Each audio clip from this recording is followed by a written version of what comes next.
Friends, let me bring before you the details of Article 19, 1A and 1B in reference to violent protest that is taking place post CAA, post the implementation of Citizenship Amendment Act.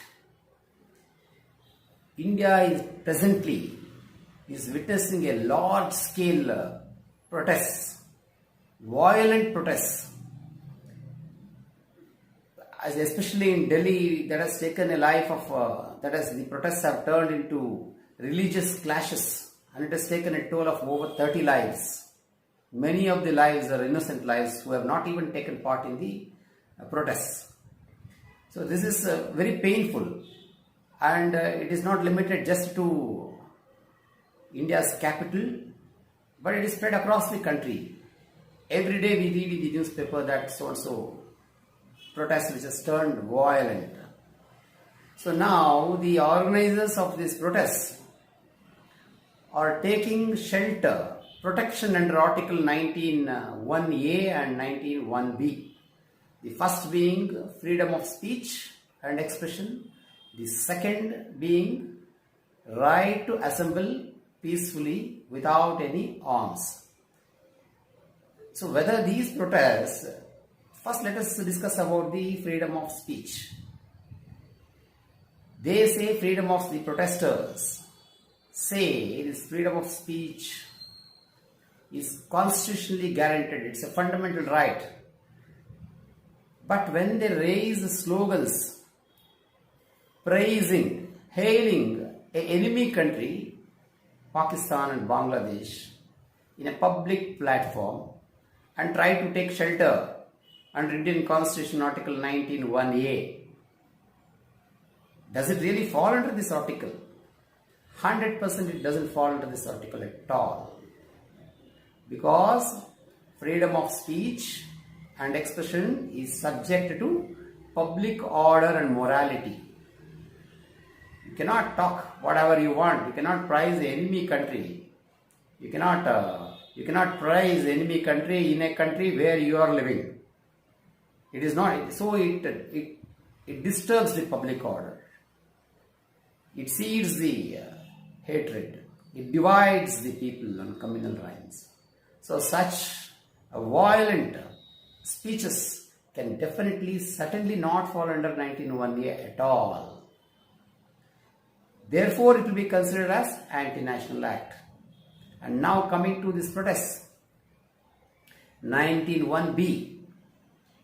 Yes, it provides a right to peacefully assemble and express your opinion, your protest, without disturbing the environment, the surroundings, the other public, the society in question.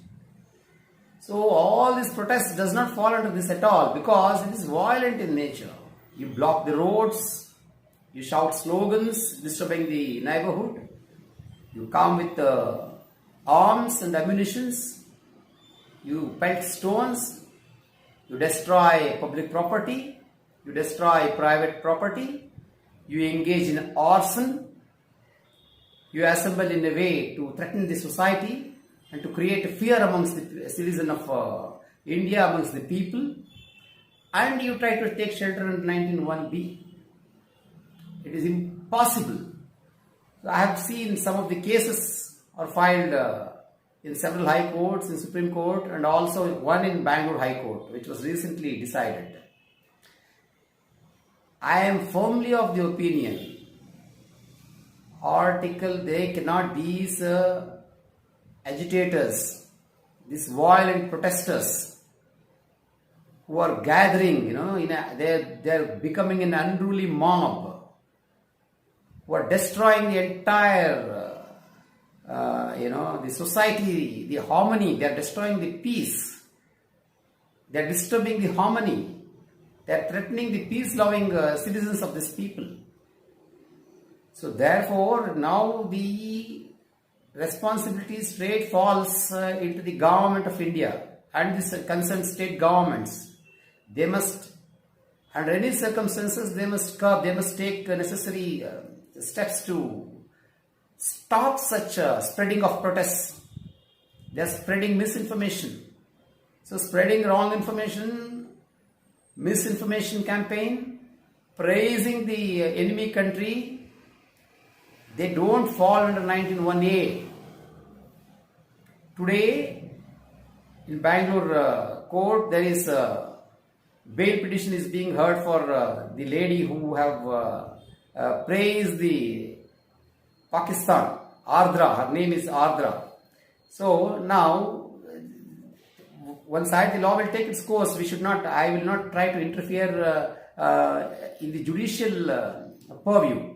As a lawyer, I feel by the text of the Constitution, the violent protests will never fall under Article 19(1)(b), because it is directly disturbing the public order, morality, and it is dangerously threatening, shaking the very unity and integrity of India.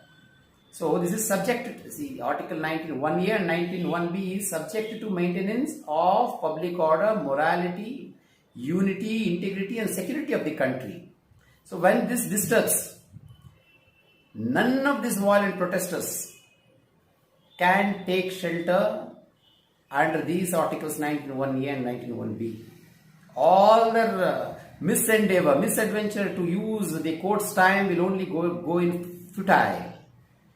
So therefore, now the Union government also should swing into action to put up extra control measures so that the violence that has taken place in Delhi does not spread across India.